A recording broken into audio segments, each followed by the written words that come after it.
أعوذ بالله من الشيطان الرجيم. بسم الله الرحمن الرحيم. الحمد لله رب العالمين، والصلاة والسلام على حبيبنا وحبيب الله العالمين سيدنا ومولانا أبي القاسم المصطفى محمد وآله الطيبين الطاهرين وأصحابه الأخيار المنتجبين. رب اشرح لي صدري ويسر لي أمري واحلل عقدة من لساني يفقه قولي. اللهم صل على محمد وعلى آل محمد. Allahumma salli ala Sayyidina Muhammad wa ala ali Sayyidina Muhammad.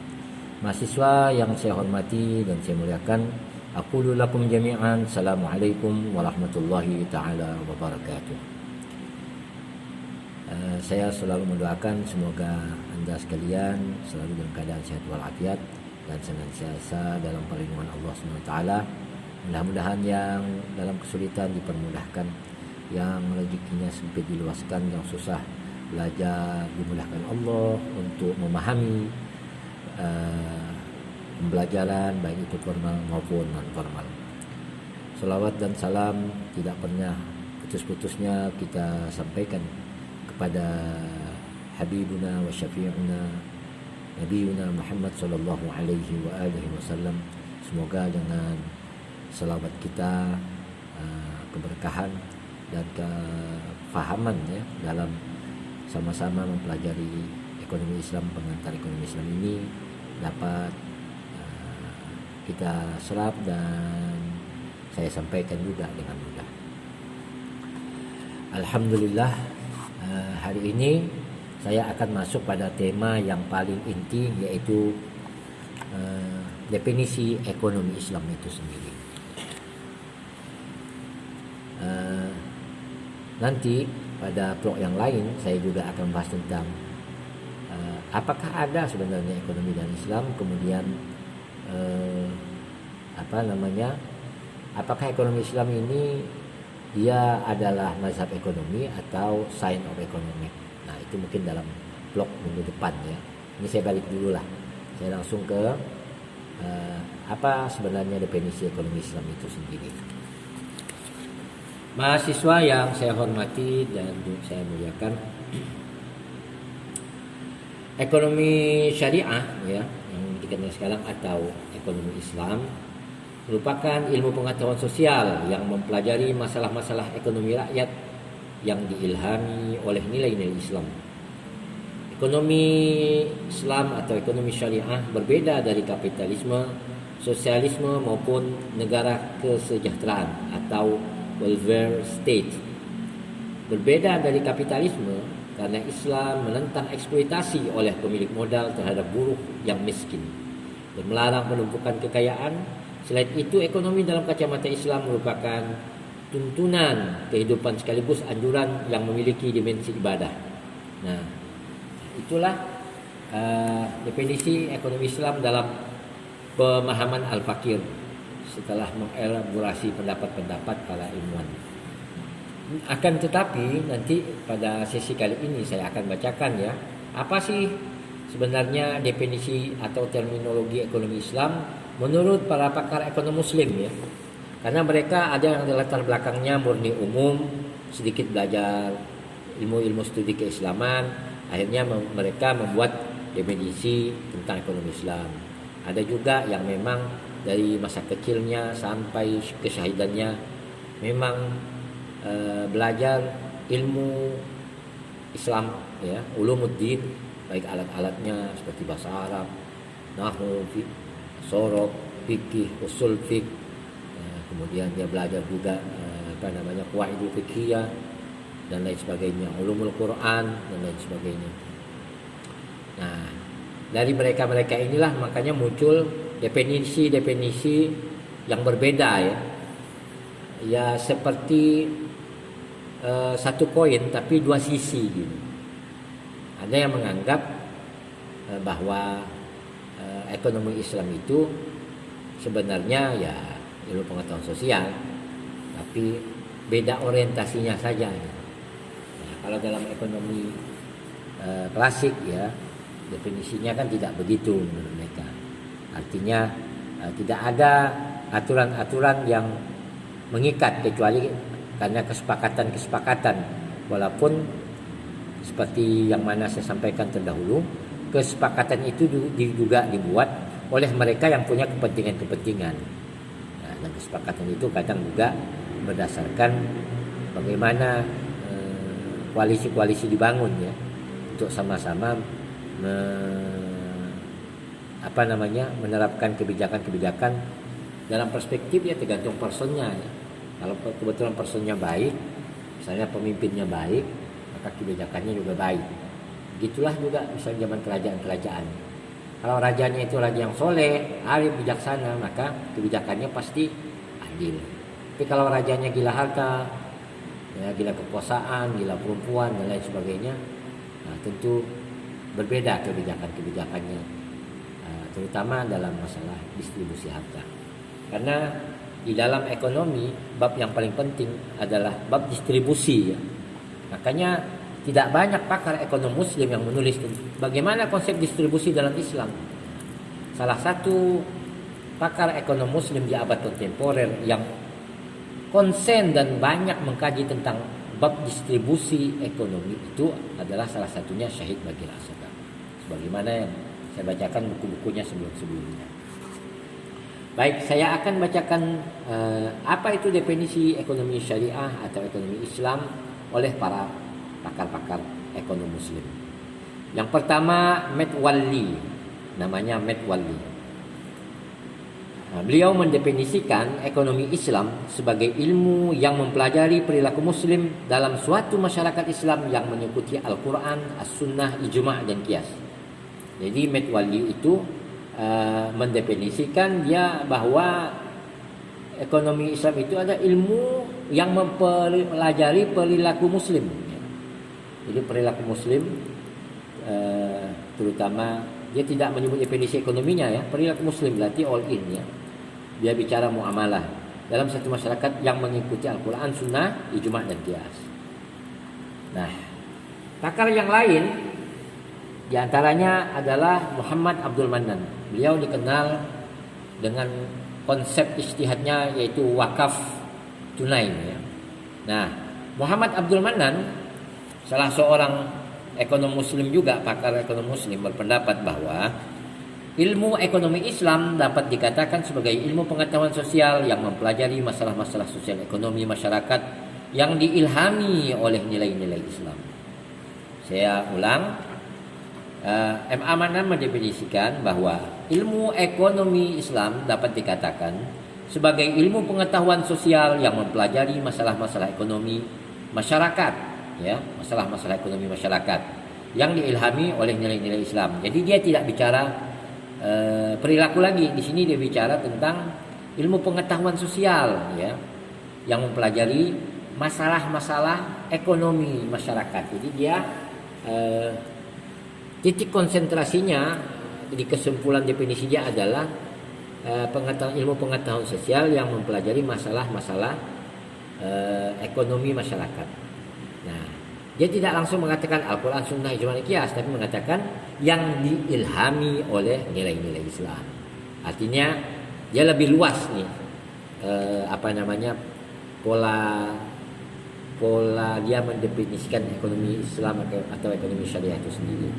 Jadi nilai-nilai Islami itu jadi ya tentu nilai-nilai Islam tidak pernah lepas dari Al-Quran, Sunnah, Ijma', ya, ijtihad dan lain sebagainya. Nah, kemudian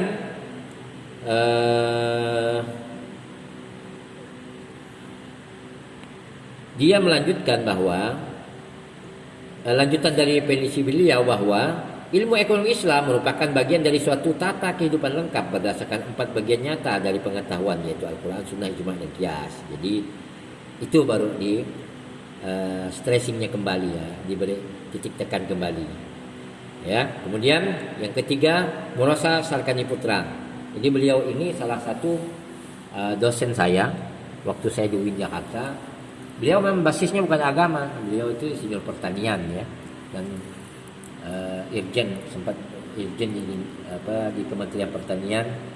Kemudian saya juga tidak tahu ya di mana akhirnya beliau jadi dosen. Yang jelas itu beliau praktisi ya, praktisi pertanian.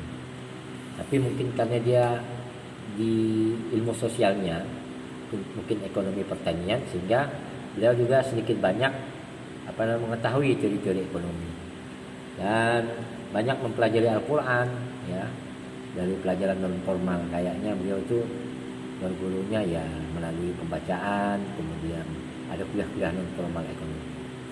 Nah, beliau ini adalah salah satu founding father ya, akademisi ekonomi Islam di Jakarta, yaitu di UIN Universitas Islam Negeri Syarifiyatullah Jakarta. Menurut Murossasar Kaniputra, beliau mendefinisikan ilmu ekonomi Islam sebagai ilmu yang mempelajari tata kehidupan kemasyarakatan dalam memenuhi kebutuhannya untuk mencapai ridho Allah. Jadi dia stressing pointnya adalah ilmu yang mempelajari tata kehidupan kemasyarakatan dalam memenuhi kebutuhannya. Nah, dia tidak bicara langsung secara implisit ekonomi Islam, tapi secara eksplisit ya. Kemudian endingnya adalah untuk mencapai ridho Allah. Definisi ini menurut beliau mencakup 3 domain ya, atau domain itu artinya bidang atau ruang lingkup ya. Mencakup 3 domain, yaitu 1 domain tata kehidupan, yang kedua domain pemenuhan kehidupan, yang ketiga domain ridho Allah. Jadi menurut beliau definisi ini mencakup 3 domain: tata kehidupan, pemenuhan kebutuhan, dan ridho Allah. Semuanya diilhami oleh nilai-nilai Islam yang bersumberkan Al-Quran, As-Sunnah, Ijma' dan Qiyas. Nah, selanjutnya pakar yang keempat, Hasanuz Zaman ya. Hasanuz Zaman berpendapat bahwa ekonomi Islam adalah ilmu dan aplikasi petunjuk aturan syariah yang mencegah ketidakadilan dalam memperoleh dan menggunakan sumber daya material agar memenuhi kebutuhan manusia dan agar dapat menjalankan kewajibannya kepada Allah dan masyarakat. Ya, saya kira saya tidak ulang lagi ya. Kemudian saya lanjutkan kepada tokoh yang lain, namanya Naqfi ya. NAQ pakai P cabang dengan I, Naqfi. Kalau bahasa Urdunya itu Naqfi ya. Beliau menyatakan bahwa ekonomi Islam merupakan studi mengenai representasi perilaku ekonomi umat Islam dalam suatu masyarakat modern. Jadi studi tentang representasi perilaku ekonomi. Jadi disebutkan perilaku ekonominya ya. Tapi ditambah dengan Islam, menyatakan ekonomi Islam merupakan, yaitu inti poin dari ekonomi Islam menurut beliau adalah, saya ulangi lagi, merupakan studi mengenai representasi perilaku ekonomi umat Islam dalam suatu masyarakat modern. Nah, selanjutnya Umar Chapra. Umar Chapra ini di zaman saya di tahun 2002 bukunya jadi pegangan kita itu. The Islamic Economic and in Islamic Perspective ini. Nah, Umar Chapra ini salah satu pengurus ya di badan Triple IT saat itu. Jadi pusat pengkajian Islam yang berpusat di Jeddah. Jadi Umar Chapra ini dia bekerjanya di Saudi Arabia ya.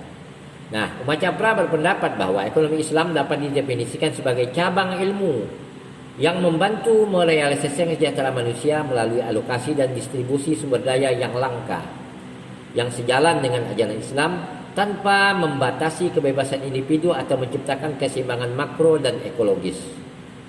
Nah, jadi dia lebih meluas juga ya, tanpa membatasi kebebasan individu ataupun menciptakan ketidakseimbangan makro dan ekologis.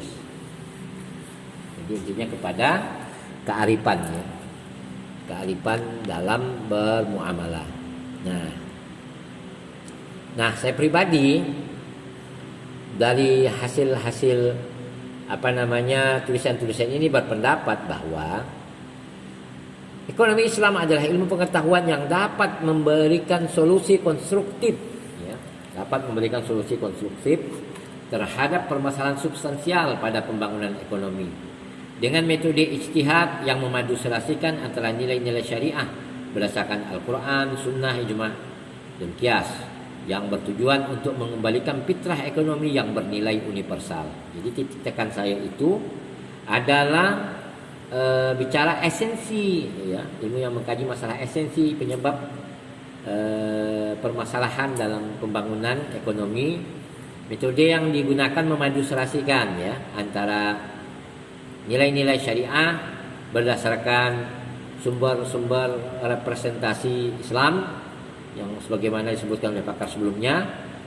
Tujuannya adalah untuk mengembalikan fitrah ekonomi yang bertujuan untuk mengembalikan fitrah ekonomi yang bernilai universal. Karena apa? Rasulullah sendiri diutus, wa ma arsalnaka illa rahmatan lil alamin. Jadi saya mengatakan bahwa ekonomi Islam itu tujuannya untuk menerapkan kebijakan ekonomi yang tidak bertentangan dengan nilai ekonomi dan pasti itu bernilai universal. Artinya semua kalangan pasti menerima, baik muslim maupun non muslim, Arab non Arab, dan seluruh dunia pasti menerima. Karena tidak ada satupun manusia di bumi yang senang dizolimi, ya. Hatta itu orang-orang zolim, dia tidak mau dizolimi, ya. Tapi orang-orang yang berbuat zolim itu semua dikarenakan akal mereka kalah dengan nafsu mereka. Jadi tolong bedakan, ya, antara akal dengan nafsu.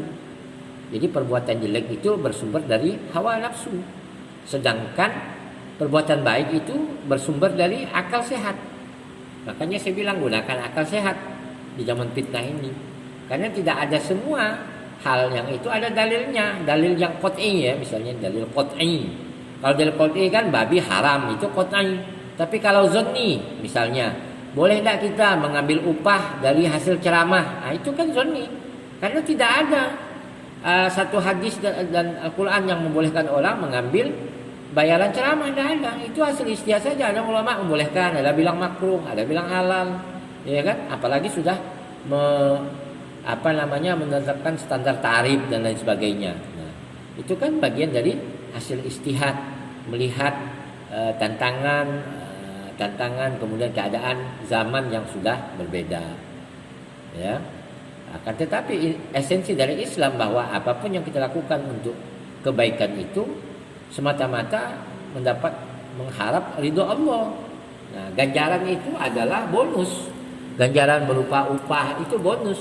Tapi yang kita tanamkan dan target kita adalah mencari ridho Allah. Karena jelas dalam Al-Quran, wa may ya'mal mithqala dzarratin khairan yarah wa may ya'mal mithqala dzarratin syarran yarah. Sekecil apapun perbuatan itu, baik atau jelek, itu pasti balasannya juga kembali kepada kita, baik itu perbuatan baik maupun jelek. Mahasiswa yang saya hormati dan saya muliakan, selanjutnya saya membacakan pendapat Mustafa Edwin Nasution, ya. Mustafa Edwin Nasution, salah satu pakar ekonomi muslim di Universitas Indonesia, ya.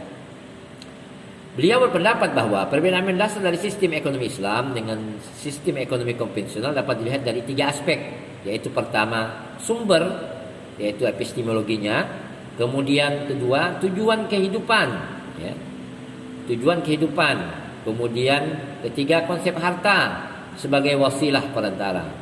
Jadi dia kalau menurut saya pribadi agak agak jelimet mendefinisikannya gitu, ya. Artinya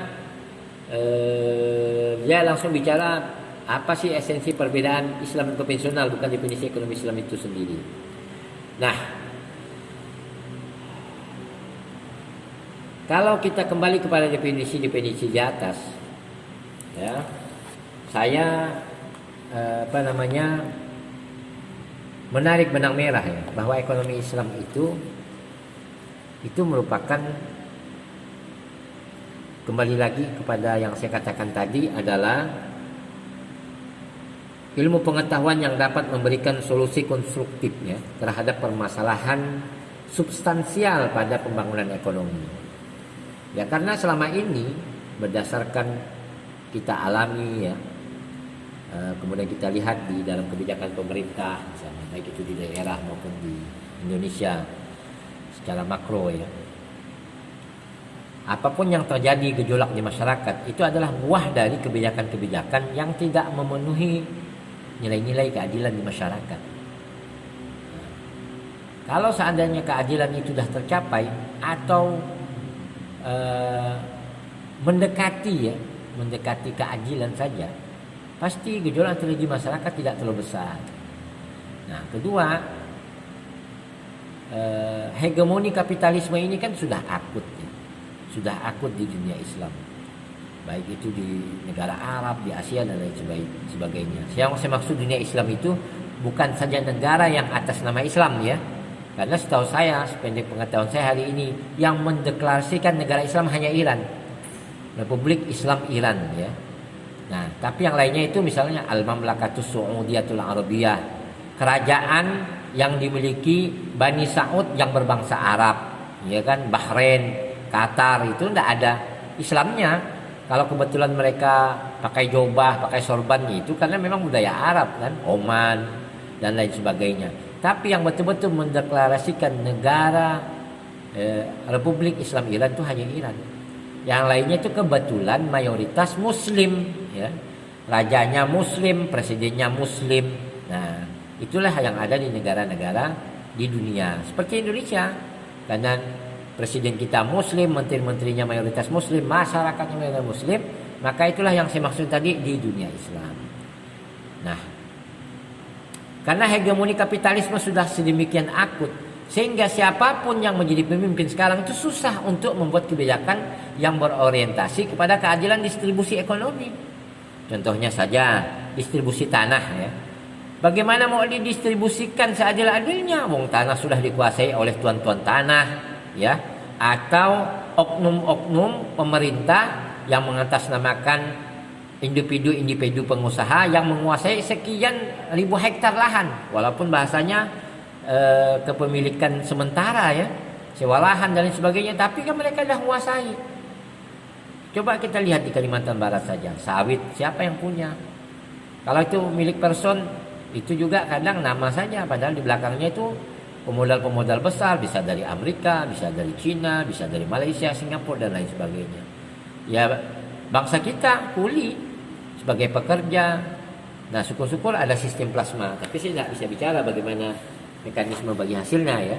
Tapi paling tidak orang yang punya keinginan untuk menjadi petani, yang mempunyai lahan yang memadai untuk mencapai kemakmuran, itu sudah susah. Yang ada orang di kota karena tidak mampu bangun rumah, dijual rumah tengah kota, pindah ke pinggiran ya. Nah, yang di pinggiran juga karena sudah banyak dikuasai oleh para tengkulak-tengkulak tanah, ya balinya juga tetap mahal. Nah, itu baru bab tanah. Bagaimana pemerintah membagikan secara adil dan merata?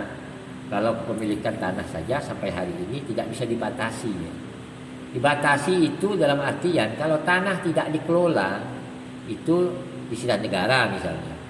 Nah, itu belum ada sejarahnya di Republik NKRI ini. Nah, itu bagian satu sisi ya, dari distribusi ekonomi. Begitu juga dengan pembagian sumber daya alam dan lain sebagainya. Nah, Freeport saja baru zaman Presiden Jokowi ya bisa diambil sahamnya 50%. Nah, berapa puluh tahun dikuasai oleh pemilik Amerika ya. Makanya jangan heran kalau sekarang perangnya anti Cina karena memang dalam perang dagang dunia adalah perang antara Amerika dengan Cina. Jadi Anda sekali lagi saya harapkan lebih terbuka ya, dan tidak boleh fanatik buta terhadap kedua negara ini, karena mereka memang sedang berlomba-lomba untuk menguasai negara kita. Tentu yang kita pilih adalah siapa yang paling saling menguntungkan, bukan kita dijadikan alam kita dirusak, alam kita dikeruk, tapi negara kita hanya dapat sebagian kecil. Itu kan tidak adil. Nah, disitulah perlu pertimbangan pemerintah untuk memilih siapa investor yang layak untuk mengelola sumber daya alam kita, karena kita memang kurang teknologi ya, sumber daya manusia dan lain sebagainya. Nah, masalah di perbankan kita lihat sekarang berdirinya bank-bank syariah. Nah, ini kan kabar gembira, bank syariah, asuransi syariah, pegadaian syariah dan lain sebagainya. Nah, paling tidak walaupun tidak murni syariah 100%, tapi unsur bagi hasilnya itu adalah epicentrum pembeda antara konsep riba dan non-riba. Kalau riba itu kan penetapan keuntungan di depannya, baik itu nisbah, baik itu persentase dan lain sebagainya. Tapi kalau bagi keuntungan yang dihitung bukan bunganya, tapi nisbah bagi hasil. Misalnya duit 1 juta, jika untung 1 juta, nisbah bagi hasilnya 60-40. 60 mudharib yang menjalankan usaha, 40 sahibul mal yang punya modal, seperti itu.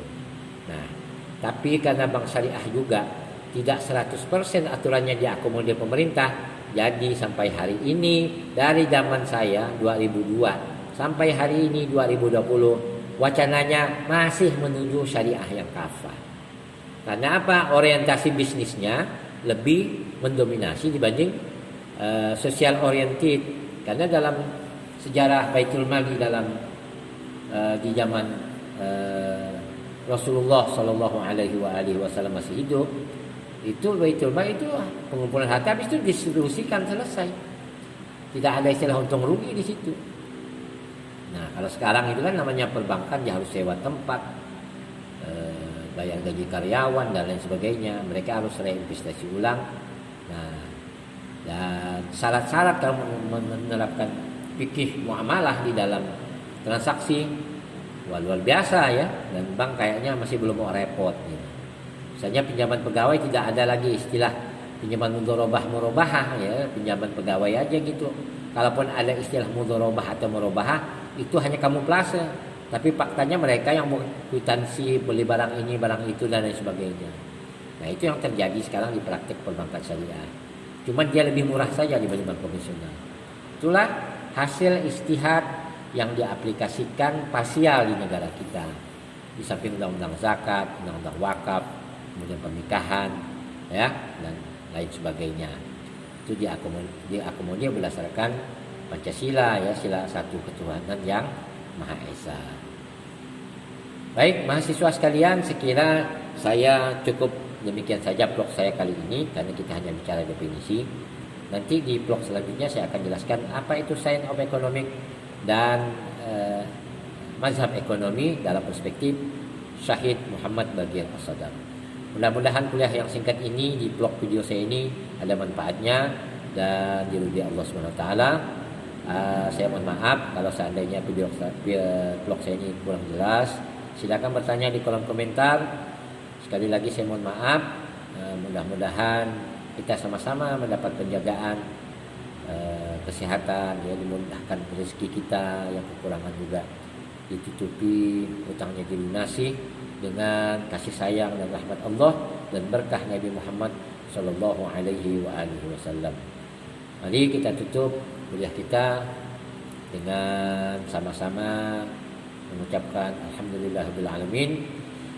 Akhirul kalam aqulu lakum assalamualaikum warahmatullahi taala wabarakatuh.